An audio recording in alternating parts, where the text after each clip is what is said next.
Bettina, thank you very much for speaking to us. I wanted to ask you about some of the barriers to adaptation. We've heard a lot about the potential of community-based adaptation this weekend, but what are some of the difficulties and challenges that can be faced?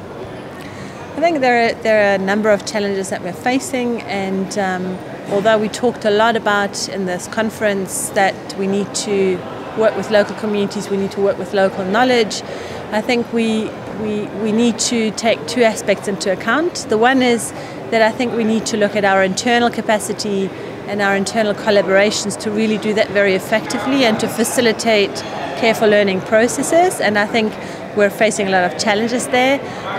But the other real challenge is that there will be situations where local communities will not be able to adapt with their own local knowledge and their own resources and potentially small outside funding to increasing environmental pressures that they will be facing due to climate change and due to environmental and global change. Just to pick up on the first of those, can you give some examples of the kinds of internal or institutional challenges faced?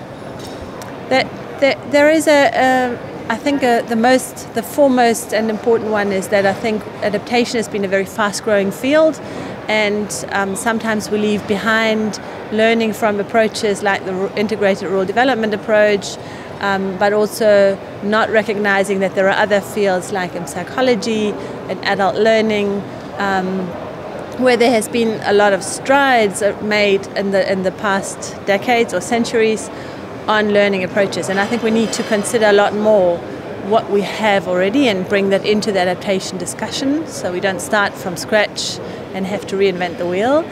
But I also think we need to really focus our efforts and integrate our approaches so that communities aren't faced with working with 10 or 12 different NGOs, but that there's actually an integrated approach and that there's true collaboration and partnership. Not just partnerships with communities, but also partnerships between implementing organizations so that we can really have an integrated learning process. And do you think that's being achieved at the moment? Do you think organizations are working effectively together and communicating effectively together? I think there's a lot of variety there. I think there are some organizations who are really very good at collaborating and working in true partnerships. And then there are some organizations who are very focused on promoting their own methodology and their own images, and I think we really need to gather our strengths and actually pull in the same direction. We don't really have any time to waste. And the second of the challenges that you mentioned, sometimes communities just are not in a position to cope by themselves. What are the implications of that for this conference?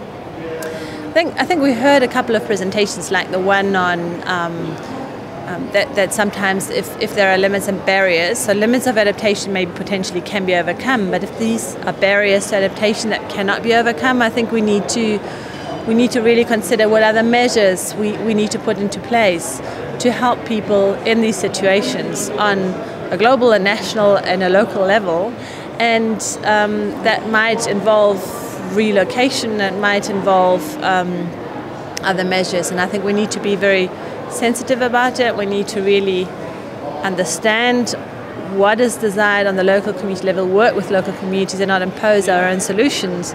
But I think we also need to be aware that limits and barriers to adaptation will have ethical implications that are global, and I think we need to start grappling with those, because it is becoming more and more obvious that some communities will not be able to adapt with the level of NGO assistance and development assistance that they're receiving at the moment. Just elaborate on some of the ethical implications. We've heard about a couple of relocations already during this conference. What are kind of the moral and ethical issues that you're referring to? Well, we need to understand that, of course, the climate change debate links to a global justice issue. So who is actually responsible for the change that we're seeing? And I think we often talk about climate change, but I would actually like to stretch it and say global change. There are a lot of economic implications that people are struggling to adapt to. And so I think we need to say on a global scale, if we look at it on the global scale, where are the ethical implications that some people would like to frankly move, in Bangladesh, for example, but have nowhere else to go. So how do we address this ethical dilemma where people are not rooted in the place where they live at the moment, would like to move somewhere else but have no options? And just finally bringing it to the conference, what is it that you've taken away from your time here, and kind of what were your expectations arriving, and what are going to be the big themes or lessons that you take back?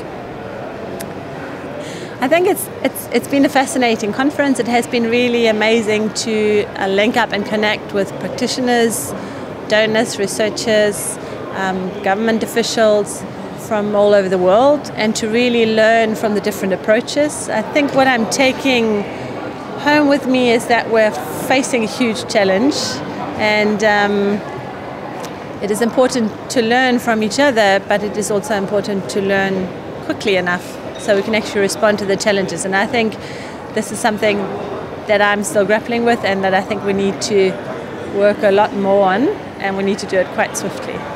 Bettina, thank you for speaking with us. Okay.